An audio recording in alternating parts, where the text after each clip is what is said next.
Olá, amigos! Tudo bem com vocês? Eu sou o Rafael Simões e estou chegando para mais um episódio do nosso SEO Happy Hour. Se você acabou de chegar por aqui, o SEO Happy Hour é um podcast semanal onde eu falo sobre as principais notícias de SEO da semana e também a gente dá dicas para quem quer melhorar o SEO dos seus sites. Além do podcast, a gente tem uma newsletter semanal também, então é basicamente a versão do podcast numa versão e-mail, às vezes até com mais informações, prints, etc., coisa que a versão áudio não permite. E também a gente é uma agência de SEO que atende marcas de todos os tamanhos. Então, se você está precisando de ajuda com a sua estratégia de SEO, você pode contratar os nossos serviços e a nossa expertise para ajudar você, beleza? No episódio de hoje, vamos falar sobre como o Googlebot lida com os conteúdos gerados por inteligência artificial. Será que é diferente de como ele lida com outros tipos de conteúdo? Além disso, temos algumas informações legais sobre o uso da Canonical Tag. É basicamente uma aula sobre Canonical Tags. Então, se você tem alguma dúvida sobre esse tema, fica aqui no episódio que ela muito provavelmente vai ser sanada. Além disso, temos um alerta de treta. O New York Times quer mover uma ação legal contra a OpenAI por causa do ChatGPT. Você sabia disso? Além disso, o Google atualizou o PageSpeed Insights com a versão do Lighthouse 11 e a gente vai comentar quais são as novidades para você. E por último, temos as novidades do SGE, que é o Search Generative Experience, que continua expandindo o mundo afora, mas infelizmente ainda não chegou no Brasil. Bora lá?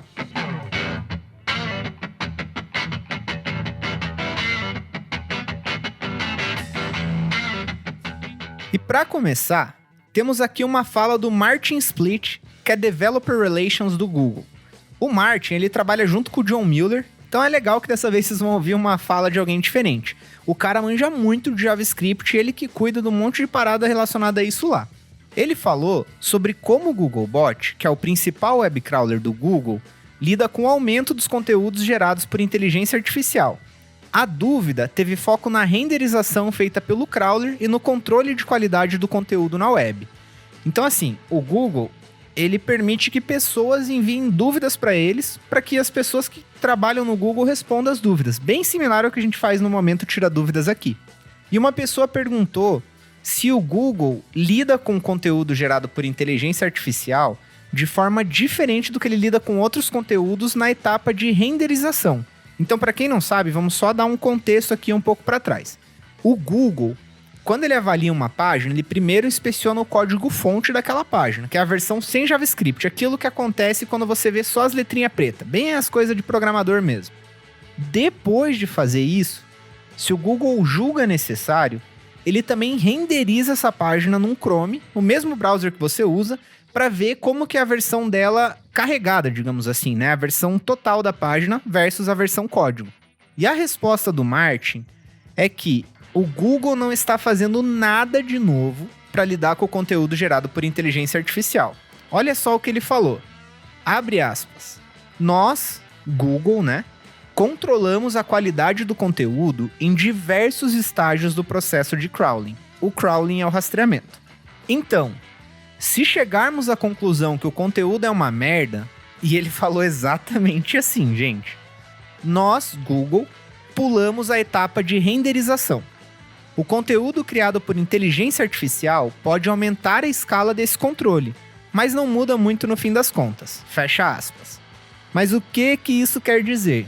Bom, o Google usa a detecção de qualidade em várias etapas do processo de busca para determinar se uma página é de baixa qualidade, independente de ter sido criado por um humano ou por uma máquina. Páginas de baixa qualidade podem não ser indexadas ou removidas dos resultados de pesquisa. Mas no que isso afeta você? Bom, se você está criando conteúdo por inteligência artificial, é importante se concentrar na qualidade desse conteúdo. Os textos precisam ser informativos e relevantes. Se você fizer isso, o seu conteúdo terá uma chance melhor de ser indexado e exibido nos resultados de pesquisa do Google, mesmo sendo gerado por inteligência artificial. E como já sabemos que às vezes a inteligência artificial dá sim bola fora, a ideia é sempre revisar esses conteúdos, é muito importante essa etapa. Então garanta que o texto tem informações verdadeiras, apure tudo que for gerado E lembre-se de que nem sempre isso será suficiente para garantir uma boa classificação nos resultados.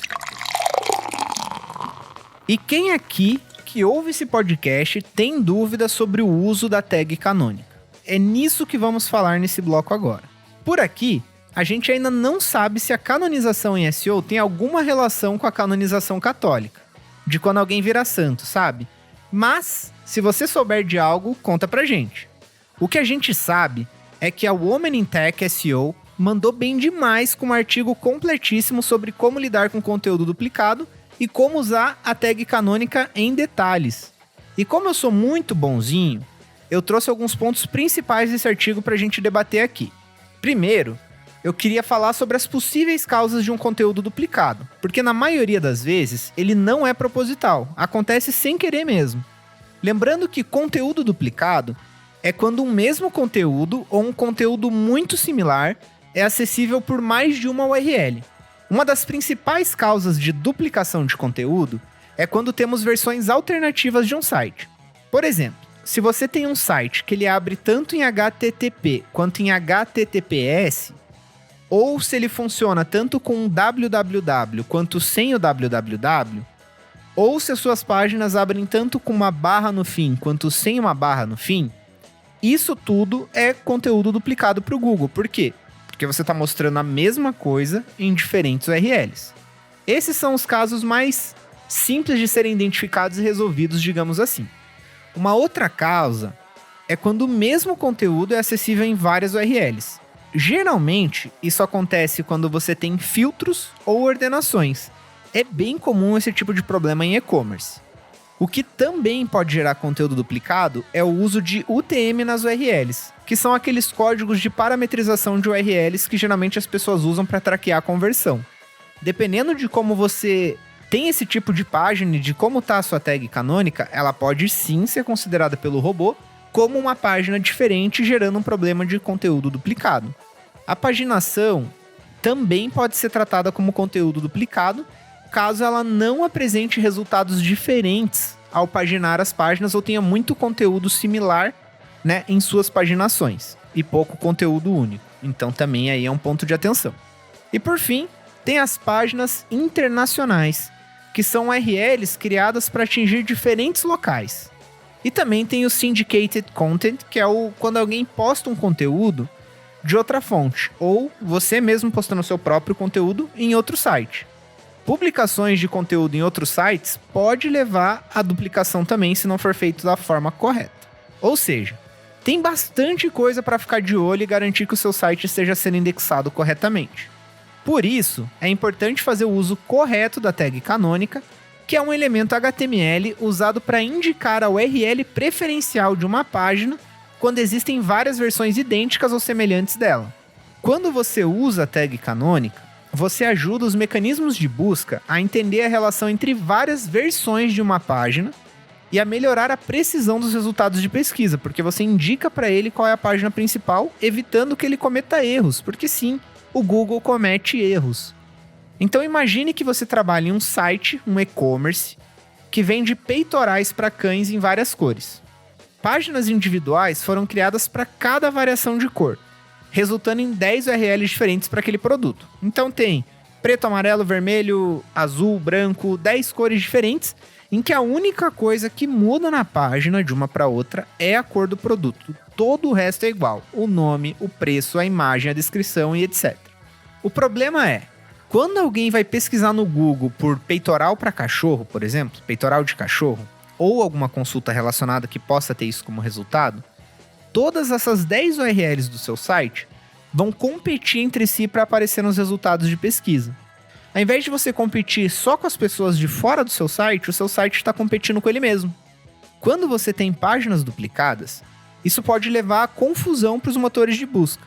Algumas páginas podem ser ignoradas, outras podem receber mais destaques e algumas podem nem aparecer nos resultados de pesquisa de forma alguma.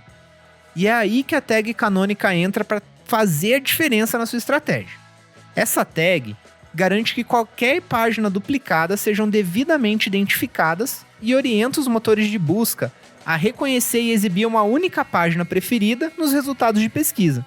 Ao designar a página preferida por meio de tags canônicas, você estabelece clareza e fornece orientações claras aos motores de busca sobre qual versão do conteúdo deve ter prioridade. Lá na nossa newsletter, a gente trouxe detalhes de como você deve usar essa tag no seu site e como fazer com que o Google não a ignore. O link para se inscrever na newsletter está aqui na descrição. Como a tag é um negócio mais... é realmente uma tag HTML e é mais fácil explicar algumas coisas com imagem, vai ficar mais fácil de compreender esse conteúdo na newsletter porque ele tem imagens para apoiar. Então veja lá, que aí você ainda vai ter mais contexto e conteúdo sobre esse assunto, além do que você ouviu aqui neste podcast, beleza? E tem treta chegando por aí, hein? Os advogados do New York Times estão explorando possibilidade de processar a OpenAI para proteger os direitos de propriedade intelectual associados às suas reportagens. Por semanas, o Times e o criador do ChatGPT têm se envolvido em negociações tensas para chegar a um acordo de licenciamento. A OpenAI pagaria ao Times por incorporar suas histórias nas ferramentas de inteligência artificial da empresa. Mas as discussões se tornaram tão contenciosas que o jornal agora está considerando uma ação legal. Inclusive, as fontes que confirmaram o potencial processo solicitaram anonimato porque não foram autorizados a falar publicamente sobre o assunto. Uma das principais preocupações do Times é que o ChatGPT, de certa forma, se torne um concorrente direto do jornal, criando texto que responda perguntas com base na reportagem original e na escrita da equipe do jornal. Imagine que você vai pesquisar sobre uma notícia, e a inteligência artificial já fornece todas as informações, com base na reportagem de um jornal, como por exemplo o Times. Você não precisa acessar a reportagem então, certo? Pois já conseguiu tudo o que queria. Nisso, quem fica em desvantagem é o jornal. Acreditamos que esse medo vale para pesquisas feitas no Bing, já que o buscador está utilizando o ChatGPT para enriquecer seus resultados de busca. No entanto, essa preocupação é latente para o jornal, já que o Google também está utilizando inteligência artificial generativa nas suas buscas, só não em parceria com o ChatGPT. Ou seja, é um problema que, se não surgiu ainda, vai surgir no futuro próximo com certeza. E a lei, a princípio, está do lado do New York Times nessa história. Se um juiz federal determinar que a OpenAI copiou ilegalmente os artigos do Times para treinar o seu modelo de inteligência artificial, o tribunal pode ordenar que a empresa destrua o conjunto de dados do ChatGPT, forçando a empresa a recriá-lo usando apenas trabalhos que ela está autorizada a usar. Pode ter certeza que essa treta vai longe ainda. E eu vou dar a minha opinião sobre essa bagaça. Eu acho uma palhaçada sem fim essas ferramentas de inteligência artificial ficarem varrendo a internet, lendo o conteúdo dos outros sem autorização e usando esses conteúdos para gerar respostas para as pessoas. Eu, como criador de conteúdo e como proprietário de um site, eu vou bloquear o ChatGPT no meu robots.txt. Por quê? Porra, tem artigo aqui da SEO Happy Hour que a gente leva semanas para fazer, sem mentira. Entre pesquisar, revisar, reescrever, ver tudo que tem ali, procurar exemplo, procurar case, não é fácil. Aí vai um robozinho sem vergonha de inteligência artificial, lê meu conteúdo, armazena ele, e aí quando alguém pergunta algo para ele, seja na busca do Bing, seja dentro do ChatGPT, ele usa o meu conteúdo para responder a dúvida das pessoas, sem me dar nenhum tipo de crédito, eu acho uma palhaçada. Então eu tô com o New York Times aqui, eu espero mesmo que o ChatGPT se ferre, que todo mundo se ferre, e que no fim das contas essas ferramentas de inteligência artificial sejam regulamentadas de alguma forma, para que elas só possam usar fontes de conteúdos de quem autorizou elas a usar. Do contrário, eu tô com o New York Times, não quero que o ChatGPT use meu conteúdo, e se você quiser ver meu conteúdo, vai ter que ouvir o podcast, vai ter que se inscrever na newsletter e vai ter que ir pro meu site, sim, porque, pô, é trabalho, gente. É bastante trabalho fazer isso, beleza? Conto com vocês. Agora vamos de novidades para você que usa o relatório do PageSpeed Insights do Google, a ferramenta para tornar o seu site mais rápido, mais efetivo. Ela foi atualizada com uma nova versão do Lighthouse. E agora você encontra novas auditorias, tem correção de bugs e até alterações na pontuação. Aqui um ponto de atenção para vocês. Quando o PageSpeed Insights atualiza a versão do Lighthouse, assim como acontece em um update do Google, ele passa a ver as notas de forma diferente. Ou seja, talvez até o mês passado você tinha nota X no PageSpeed Insights.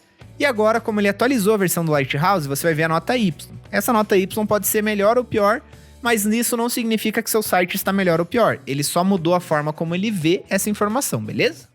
O Lighthouse 11 é a versão mais recente da ferramenta de medição de código aberto que ajuda a depurar problemas de desempenho em um site. E é também a tecnologia que alimenta o PageSpeed Insights e os Core Web Vitals do Google. A nova versão conta com as seguintes mudanças. 1. Novas auditorias de acessibilidade. 2. Mudanças na forma como as melhores práticas são pontuadas. 3. Erro de pontuação do LCP corrigido, que é o Largest Contentful Paint. 4. Interaction to Next Paint, o famoso INP, atualizada para refletir que não é mais experimental, e vários bugs corrigidos. Se você tá ligado aqui no SEO Happy Hour, já sabe tudo sobre o Interaction to Next Paint, a nova métrica que mede a interatividade de toda a página web. Ela era uma métrica experimental, mas em maio deste ano, o Google removeu ela desse quesito e ela está sendo preparada para se tornar um Core Web Vital oficial em 2024. No episódio 17 do nosso podcast, falamos sobre tudo que você precisa saber sobre a INP. Então volta lá e ouve, né? Outra mudança no relatório do PageSpeed veio com um LCP que tinha mostrado um erro na pontuação e agora foi corrigido esse bug. E por fim, temos a questão de auditoria de acessibilidade. Apesar de a acessibilidade de um site não ser diretamente um fator de classificação, é uma boa prática para que um site funcione corretamente para o maior número possível de pessoas. E pensando nisso, o Lighthouse 11 introduziu 13 novas auditorias de acessibilidade. 13 é muita coisa. Uma deles é o Image Redundant Out, auditoria para identificar texto alternativo redundante porque está colocando ao lado de texto que diz a mesma coisa. Por exemplo, quando o texto out de um botão diz clique aqui, e o mesmo texto existe abaixo do botão. Então é redundante, né? Poderia ser melhor descrito esse negócio aí. E você, já testou o novo Lighthouse 11? O que você está achando das novidades? Me conta aí, manda um e-mail. E após muita briga com o Google, teremos sim links no SGE.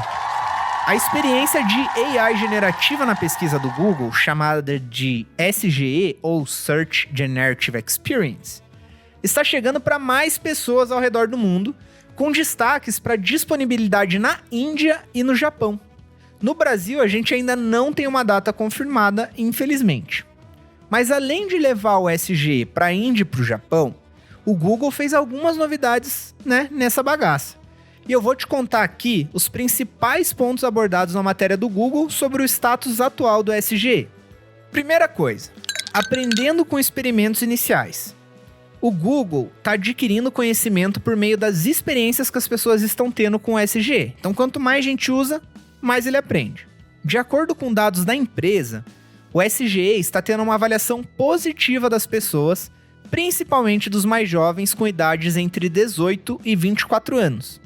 Além disso, as pessoas estão curtindo a integração da AI generativa na pesquisa, pois permite que elas acessem uma variedade de fontes da web. As pessoas também estão fazendo consultas mais complexas, criando novas oportunidades para o Google fornecer assistência útil. Aqui, gente, é o Google falando dele mesmo. A gente geralmente não fala mal de nós. Eu venho usando o SGE, usando uma VPN. Se você tem uma VPN, liga ela nos Estados Unidos e testa o SGE que você consegue com a VPN. Eu acho ruim a experiência.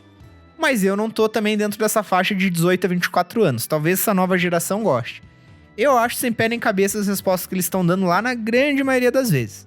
Mas o Google provavelmente está fazendo testes e feedbacks com usuários e falou que a maioria das pessoas está achando útil. Vamos ver como vai ser no futuro. E número 2, o Google está tornando ainda mais fácil encontrar informações relevantes. A intenção do Google com o SGE é melhorar a experiência das pessoas para explorar diferentes perspectivas e servir como um ponto de partida para encontrar conteúdos na web. Uma das melhorias mencionadas é a introdução de um ícone de seta ao lado das informações nas visões geradas por inteligência artificial. Quando as pessoas veem esse ícone, elas podem clicar para ver páginas da web relevantes e obter mais informações visitando esses sites. Além disso, o Google está deixando mais claro, de certa forma, da onde que ele está usando os conteúdos para gerar as respostas de AI, permitindo que as pessoas vão ao site de destino, coisa que antes ele não fazia. Então, se antes o SGE basicamente não tinha como levar alguém para um site, ou era muito difícil, e agora eles estão facilitando isso, o que deve acalmar um pouco as pessoas que estão preocupadas com esse tipo de tecnologia roubar o tráfego do seu site. A novidade foi testada e demonstrou tornar mais fácil e compreensível para as pessoas encontrar informações adicionais relacionadas ao tópico que estão pesquisando. Inicialmente, essa funcionalidade está disponível apenas nos Estados Unidos e será expandida para o Japão e Índia nas próximas semanas. E você, tem dúvidas de SEO? Porque agora estamos chegando no nosso querido momento Tira Dúvidas, o momento em que eu dou uma consultoria gratuita para você, respondendo as dúvidas que você tem sobre SEO. Olha, eu vou ser sincero com vocês. Essa é uma das partes do programa que eu mais gosto e é uma das que tem menos interação. Eu não entendo como que vocês, tendo acesso a uma pessoa que é especialista numa área que vocês têm dúvidas, respondendo as dúvidas de vocês e vocês não tirando proveito disso.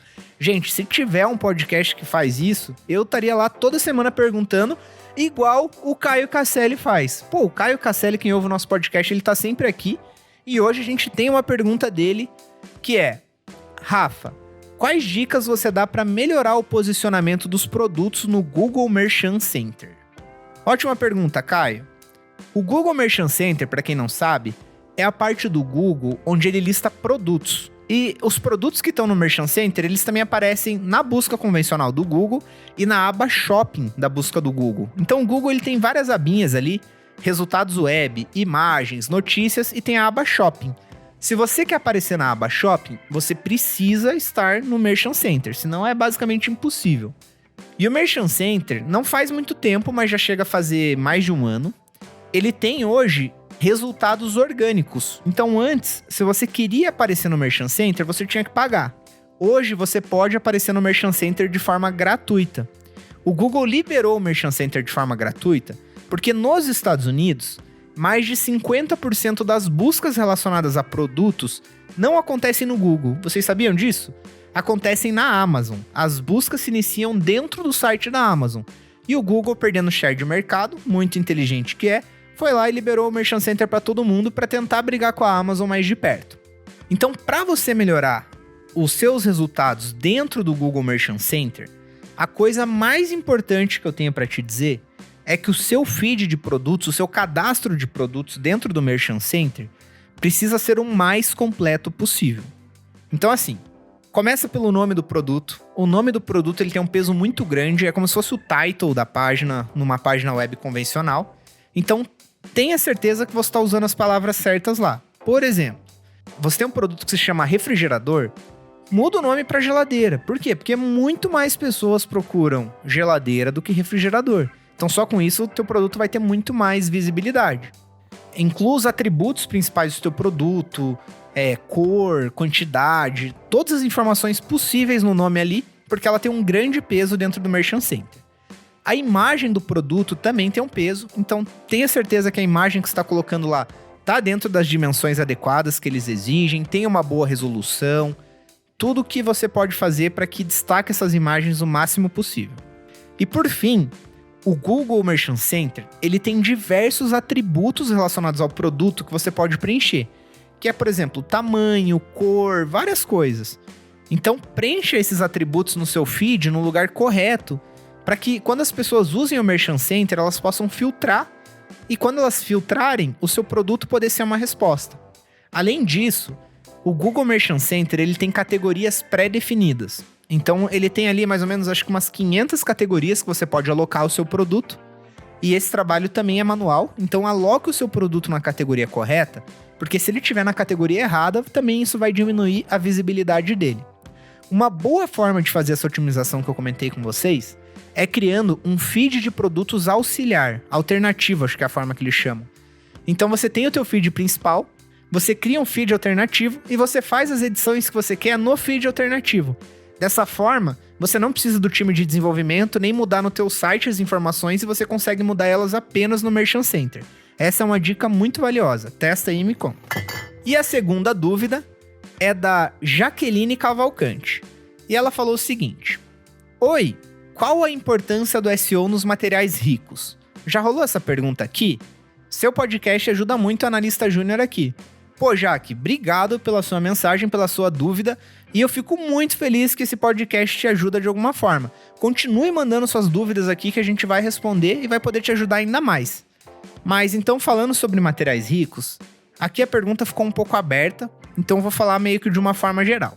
Primeiro, o que é um material rico, né? Para quem tá nos ouvindo e não sabe.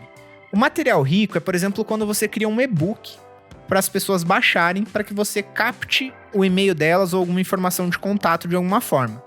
Além de e-books, você também pode ter planilhas, templates, calculadoras, enfim, coisas que as pessoas tenham que dar alguma informação delas para ter acesso. Isso é um material rico, mais ou menos na minha concepção. Qual que é a importância do SEO nos materiais ricos? Essa foi a sua pergunta. Se for para falar o SEO nos materiais ricos, aí eu diria que o cuidado de SEO que você tem que ter é na landing page que você está usando para promover esse material rico. Qual que é o principal erro que eu vejo? As pessoas geralmente usam ferramentas como RD Station, HubSpot ou similares para criarem esse tipo de landing page. Essas landing pages criadas por essas ferramentas geralmente ficam num domínio diferente do site. Tipo, o site é www.site.com e esse subdomínio dos materiais ricos fica em, por exemplo, materiais.site.com. Isso é extremamente ruim para SEO. Por quê? O Google olha subdomínios como sites diferentes. Então, se você tem o materiais.site e o www.site, para o Google são dois sites diferentes que não necessariamente compartilham suas relevâncias entre si. Então, você conseguir ranquear um material rico que está num subdomínio é muito difícil. Então aí já começa o primeiro problema. O segundo é que essas ferramentas que eu citei, que criam essas landing pages de forma mais fácil, geralmente elas criam uma landing page que exige muito JavaScript ou é muito lenta. E isso também faz com que o robozinho do Google tenha dificuldade em ler o conteúdo da página. Com isso, você também perde pontos. Então, se você quer trabalhar materiais ricos dentro da sua estratégia de SEO, é possível. Só que essas landing pages precisam estar dentro do seu domínio principal e usando uma tecnologia HTML o mais simples possível ali para você garantir que o robô do Google consiga ler aquela informação. A segunda dica que eu dou é que geralmente essas páginas de materiais ricos, o pessoal coloca bem poucos conteúdos nela. E a gente sabe que conteúdo é o combustível do SEO.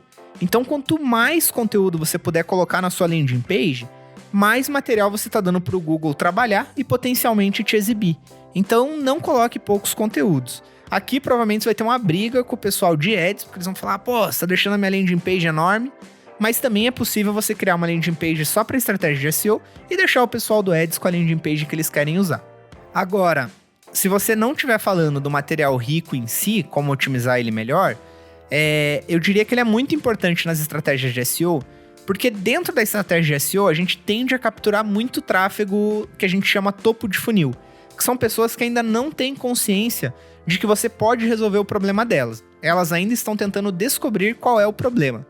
Nesse caso, você pode usar os seus artigos de SEO, colocando CTAs estratégicos dentro deles, para levar as pessoas para o material rico, para que daí elas possam se inscrever nesse material e você possa entrar em contato com elas através de e-mails para funilar elas no seu funil, para levar elas mais para o fundo do funil. Então é uma ótima forma de você educar o seu mercado e também de você captar informações da sua audiência que você não teria sem materiais ricos. Respondi essa pergunta? Se não, manda uma pergunta de follow-up aí que a gente responde no próximo podcast, beleza? E por hoje é isso, pessoal. Obrigado pela companhia até aqui. E se você tiver alguma dúvida, crítica ou sugestão para o nosso podcast, É só mandar no e-mail contato@seohappyhour.com, não tem o BR. E se quiser contratar nossa consultoria em SEO, é nesse e-mail que a gente pode falar também, mas na descrição desse episódio tem um formulário de contato que você já pode ver algumas informações da nossa consultoria, como por exemplo, quanto custa, como funciona, o que a gente espera de você, o que você pode esperar de nós. E nesse formulário você já pode preencher as informações do seu site, descrever brevemente ali o que você espera da consultoria e a gente marca uma reunião para falar mais sobre isso. Eu vejo vocês na próxima segunda, um grande abraço e valeu!